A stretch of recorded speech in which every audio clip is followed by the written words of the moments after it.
Hey, welcome back, everyone. Joining us now is our friend Skylar Gallo in to talk about the latest guest on Hey Amarillo. And it is a man here in Amarillo I know well, David Elizalde. Let's kind of dive into a little bit of his history before we go into kind of the thing that's really been motivating him to get out and do some great things in our community. Sure, yeah, David moved around a little bit working in cable contracting. And so that's always a fun perspective that we like to explore on the podcast is you go out and you see the world and you come back to Amarillo and what's that look like? Yeah. And he provides some really cool perspective there. He has sort of a handful actually of remarkable experiences really across the gamut, but honestly very, very challenging and heartbreaking ones.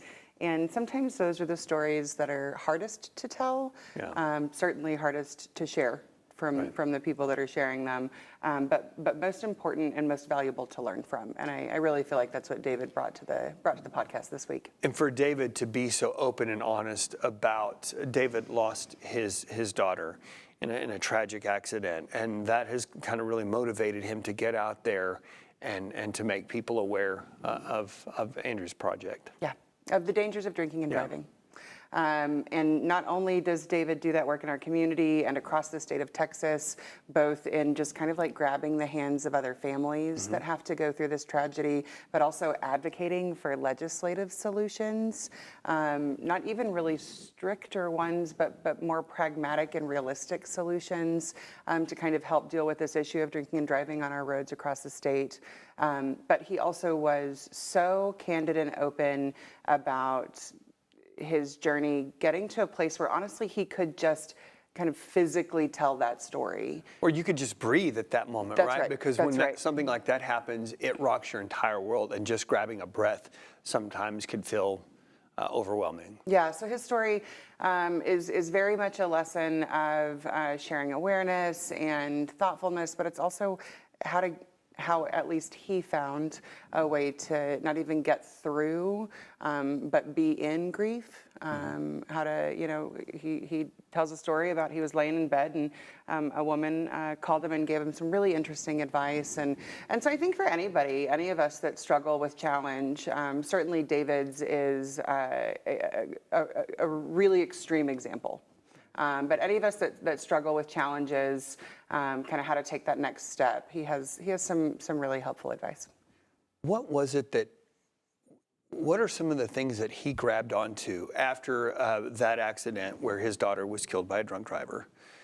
What was the thing that moved him forward? Because I know a lot of time there's just shock, but he is now, again, like you said, it's not just that he's advocating here locally, he's going to the state level, and he's willing to grab anybody's hand and walk them through it and to talk about the project.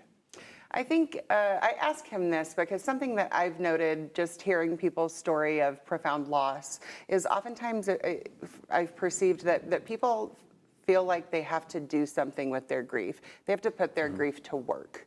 And I think that's what David did, and he does it because it's an honorable thing to do to honor his daughter's legacy, as well as help other families that have to go through this. But he doesn't act like it's some perfect, pretty road. And I really appreciated that in the conversation.